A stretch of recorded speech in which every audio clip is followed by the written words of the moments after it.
We often hear about the devil in hell ruling over a fiery kingdom.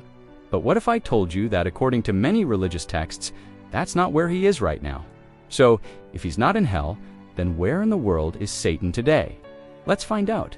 Surprisingly, the answer for many believers is right here on earth. The Bible actually describes him as the prince of this world and the ruler of the kingdom of the air. This suggests his primary influence is woven into the very fabric of our daily lives. This means he's not chained up in some distant fiery dungeon just yet. Instead, he's described as actively prowling around like a roaring lion, looking for someone to devour. So, his primary domain is currently the earthly and spiritual realms that are closest to our own. What's even more fascinating is that some interpretations suggest Satan has some degree of access to heaven. For instance, in the book of Job, he appears before God not as a prisoner, but as the accuser, bringing charges against humanity.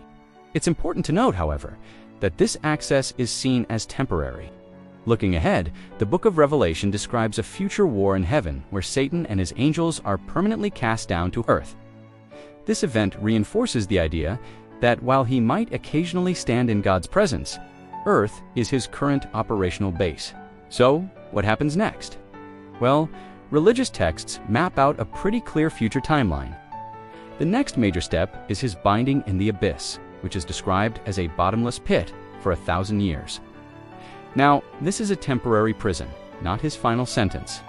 After that brief release from the abyss, his ultimate and permanent fate is finally sealed. He is cast into the lake of fire and sulfur to be tormented forever and ever. This, right here, is the traditional hell that most people imagine when they think of his final punishment. For Muslims, Iblis resides on earth and in the spiritual realm after being expelled from heaven. He has been granted respite by God to tempt and mislead humanity until the day of judgment. In Judaism, the Satan Hasatan is a subservient angel with a specific divine job description. He is primarily located in the heavenly court, acting as a prosecutor who brings accusations against humans before God. From an active spiritual force on earth to a future eternal prisoner, these beliefs emphasize the importance of vigilance and the ultimate triumph of good over evil. Ultimately, understanding where Satan is today really depends on your theological perspective. If you found this exploration interesting, be sure to follow us for more intriguing insights into faith, philosophy, and the world around us. Thanks for watching, and make sure to subscribe for more echoes.